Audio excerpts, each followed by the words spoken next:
नमस्कार, मेरे YouTube channel पर आपका स्वागत है। आज के इस वीडियो में हम संस्कारों के महत्व के बारे में चर्चा करेंगे। इसके पूर्व के दो वीडियो में हमने संस्कार के अर्थ, उसके उद्देश्य और हिंदुओं के जीवन में पाए जाने वाले प्रमुख संस्कार के बारे में चर्चा की थी। आज का यह वीडियो समाजशास्त्र विषय के विद्यार्थियों के लिए उपयोगी है। श्री राजबली पांडे का कथन है कि सभी हिंदू संस्कार व्यक्ति का सामाजिकरण करने और उसके सामाजिक व्यक्तित्व को विकसित करने का प्रमुख आधार रहे हैं। हमने संस्कारों के उद्देश्य के संबंध में चर्चा करते समय भी इस बात को देखा था कि संस्कार मनुष्य को एक सामाजिक प्राणी बनाते हैं, साथ ही उसको इस बात का कर्तव्य बोध कराते हैं कि उसे संस्कारों के संपादन के पश्चात के जीवन में, आगामी जीवन में किन प्रकार के कर्तव्यों का पालन करना है, कौन सी सावधानियां रखना है, उसके क्या पारिवारिक, सामाजिक और राष्ट्रीय दायित्व हैं।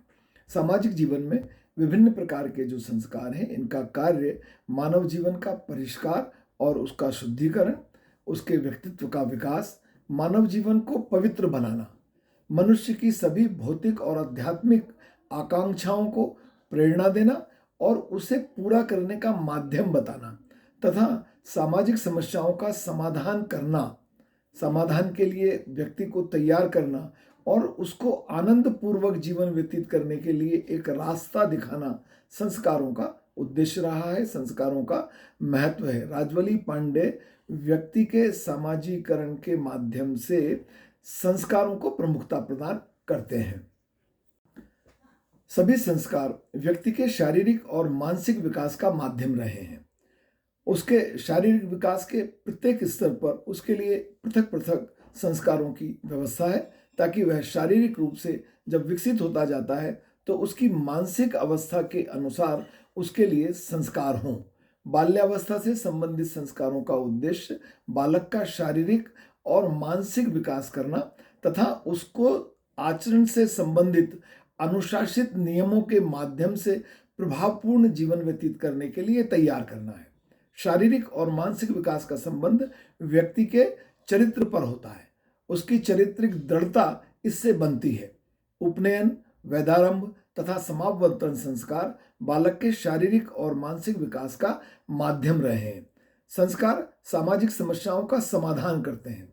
समाज में अनेक प्रकार की समस्याएं विद्यमान हैं और उन समस्याओं से समाधान किस प्रकार हो, कैसे उनके माध्यम से समस्याओं के होते हुए भी हमारा सामाजिक जीवन, पारिवारिक जीवन व्यतीत किया जाए, इसकी सीख देने में संस्कारों का एक प्रमुख योगदान रहा है। गर्भाधान, सीमांतोन्नयन, जातकर्म, निष्क्रमण आदि संस्कार योग्य विज्ञान तथा प्रजनन शास्त्र से संबंधित है। प्राचीन काल में स्वास्थ्य विज्ञान का बहुत अधिक विकास नहीं हो पाने के कारण यह संस्कार स्वास्थ्य की शिक्षा और बच्चे के जन्म से संबंधित अनेक प्रकार की समस्याओं का समाधान करते थे। शैक्षणिक संस्कार के द्वारा शिक्षा के क्षेत्र में उन समस्याओं का समाधान किया जाता था जो वर्तमान सामाजिक जीवन में प्रमुखता प्राप्त किए हुए हैं। विवाह संस्कार का उद्देश्य दाम्पत्य जीवन में जो भविष्य में समस्याएं आ सकती हैं उनका समाधान करना, पति पत्नी को उनके पारिवारिक, सामाजिक, एक दूसरे के प्रति दायित्वों का बोध कराना और इसके माध्यम से परिवार और समाज को संगठित करने का प्रयास रहा है। अंत्येष्टि संस्कार को भी एक ऐसा ही रूप दिया गया है जिससे परिवार की परंपराओं को चिरस्थायी बनाया जा सके। परिवार की परंपराएं बहुत महत्वपूर्ण होती हैं और अपने जो बुजुर्ग हैं उनके प्रति एक आदर का भाव, उनका सम्मानजनक ढंग से पंचतत्व में विलीनीकरण, ये सब अंत्येष्टि संस्कार के माध्यम से सामाजिक और पारिवारिक दायित्व के रूप में पूर्ण किए जाते हैं। सभी प्रकार के संस्कार मानव जीवन के विकास की एक क्रमबद्ध योजना के साथ साथ सामाजिक समस्याओं का समाधान करते हैं। संस्कार शिक्षा का सर्वोत्तम माध्यम है। संस्कार के माध्यम से शिक्षा के क्षेत्र से संबंधित सभी प्रकार की समस्याओं का समाधान किया जाता है। संस्कार के माध्यम से जो शिक्षा दी जाती है उसका संबंध पुस्तकीय ज्ञान अथवा धार्मिक शिक्षा से नहीं है, बल्कि इस शिक्षा की प्रकृति सामाजिक, पारिवारिक, नैतिक होती है। जिससे व्यक्ति समाज के प्रति, परिवार के प्रति, राष्ट्र के प्रति अपने दायित्वों को उसका नैतिक कर्तव्य मानकर पूरा करता है। और इस प्रकार शिक्षा का उद्देश्य व्यक्ति को विभिन्न परिस्थितियों में अपने कर्तव्यों का बोध कराते हुए उनके पालन करने की प्रेरणा देना, मानसिक रूप से उसे उनका पालन करने में होने वाली असुविधाओं के बाद भी उसे पालन करने के लिए तैयार करना और उसके व्यक्तित्व का विकास करना है। हिंदुओं में माता, पिता, पुत्र, विद्यार्थी, गृहस्थ आदि के रूप में प्रत्येक व्यक्ति अनेक प्रकार का अलग अलग प्रकार का जीवन व्यतीत करता है। एक समय विशेष में वो अलग प्रकार के दायित्व पूरा करता है, दूसरे समय विशेष में वह दूसरे प्रकार के दायित्व पूरा करता है, और कई बार एक समय विशेष में ही वो एक साथ अनेक प्रकार के दायित्वों को पूरा करता है। इन सभी प्रकार के दायित्वों को अनुशासित ढंग से पूरा करने की शिक्षा संस्कारों के माध्यम से प्रदान की जाती है। संस्कार सामाजिकरण में सहायक है। संस्कार ऐसे साधन है जिसके माध्यम से व्यक्ति सामाजिक मूल्यों का ज्ञान प्राप्त करता है, उनके अनुसार आचरण व्यतीत करने का निर्देश प्राप्त करता है और अपने जीवन के वास्तविक लक्ष्य, अंतिम लक्ष्य मोक्ष को प्राप्त करने की ओर अग्रसर होता है। गर्भाधान से लेकर चूड़ाकरण तक के सभी संस्कार माता पिता तथा बच्चों के बीच मधुर संबंध को विकसित करते हैं।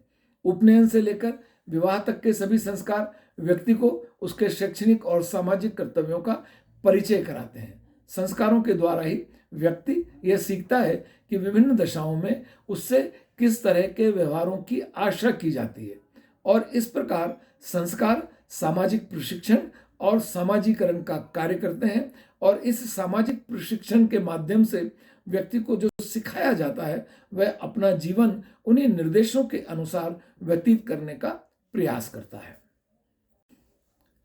संस्कार नैतिक तथा सांस्कृतिक विकास का आधार रहे हैं। व्यक्ति में नैतिक गुण को विकसित करने में संस्कारों का बहुत योगदान रहा है। संस्कारों के द्वारा सांस्कृतिक विशेषताओं का एक पीढ़ी से दूसरी पीढ़ी को हस्तांतरण होता है। गौतम धर्मसूत्र में इस बात का उल्लेख है कि संस्कार वह माध्यम है जिसके द्वारा व्यक्ति दया, क्षमा, पवित्रता, मानसिक शांति, निर्लोभ, समर्पण, ईर्ष्या न करना, परिस्थिति के अनुसार समुचित आचरण करना जैसे 8 गुणों को सीखता है। ये गुण उसमें विकसित होते हैं। वास्तविकता यह है कि प्रत्येक संस्कार एक नैतिक और सांस्कृतिक जीवन की अनिवार्यता पर बल देता है। संस्कारों का आध्यात्मिक महत्व है। डॉक्टर पांडे का कथन है कि प्रत्येक हिंदू संस्कार व्यक्ति को यह विश्वास दिलाता है कि जो अदृश्य शक्ति है वह उसके जीवन और उसके विभिन्न प्रकार के कार्यों को प्रभावित करती है। इसलिए यह आवश्यक है कि इन अदृश्य शक्तियों को संतुष्ट करने के लिए एक अनुशासित ढंग का व्यवहारिक व्यवस्थित जीवन व्यतीत किया जाए। और डॉक्टर पांडे यह भी कहते हैं कि संस्कार एक प्रकार से आध्यात्मिक शिक्षा की क्रमिक सीढ़ियों का कार्य करते हैं। उनके द्वारा व्यक्ति यह अनुभव करता है कि उसका संपूर्ण जीवन संस्कार में है और सभी सांसारिक क्रियाएं किसी आध्यात्मिक उद्देश्य से संबंधित हैं। यही वह मार्ग था जिससे क्रियाशील सांस्कृतिक जीवन को व्यक्ति आध्यात्मिक तथ्यों के आधार पर व्यतीत करता है और आध्यात्मिक और सांसारिक जीवन में संबंध स्थापित करता है। संस्कार आत्माभिव्यक्ति के साधन भी हैं। प्रत्येक व्यक्ति के जीवन में ऐसे अनेक अवसर आते हैं जब वह हर्ष, आनंद अथवा शोक की दशा में होता है। इन अवसरों पर व्यक्ति की इच्छा होती है कि वह दूसरे व्यक्तियों के प्रति दया, त्याग अथवा सहानुभूति को प्रदर्शित करे। दूसरे शब्दों में, विशेष अवसरों पर अपने आंतरिक उद्वेगों तथा भावनाओं को अभिव्यक्त करना व्यक्ति की एक आत्मिक इच्छा होती है और विभिन्न प्रकार के संस्कार मनोवैज्ञानिक आधार पर व्यक्ति की आत्माभिव्यक्ति की आवश्यकता को पूरा करते हैं। ये संस्कार कभी दया और वात्सल्य के उद्वेग को संतुष्ट करते हैं तो कभी हर्ष और आनंद और करुणा को साकार रूप देते हैं। आत्मचिंतन के द्वारा भी ये अभिव्यक्ति को पूर्णता प्रदान करते हैं। इस प्रकार हिंदू संस्कारों ने भारतीय जीवन को व्यवस्थित बनाने में बहुत महत्वपूर्ण भूमिका निभाई है। किसी भी समाज में जब रचनात्मकता समाप्त हो जाती है और व्यवहार के प्राचीन ढंगों के अनुसार कार्य करने को व्यक्ति मजबूर होता है, किसी भी प्रकार के परिवर्तन की अनुमति नहीं होती, तब सामाजिक व्यवस्था में बहुत तेजी से परिवर्तन जो रोक आना चाहिए उसको स्थान नहीं मिलता, और इसका परिणाम यह होता है कि सामाजिक व्यवस्था पतन की ओर जाने लगती है। संस्कारों की व्यवहारिकता पर सबसे बड़ा आघात तब पहुंचा जब मंत्रों और विधि विधानों से संयुक्त जो भाषा थी वह भाषा व्यक्तियों की समझ से बाहर हो गई। यह भाषा संस्कृत भाषा थी। यहीं से संस्कारों में रूढ़ियों का समावेश होने लगा, क्योंकि व्यक्ति उन भाषा में जो अर्थ है उस अर्थ को नहीं जान सका।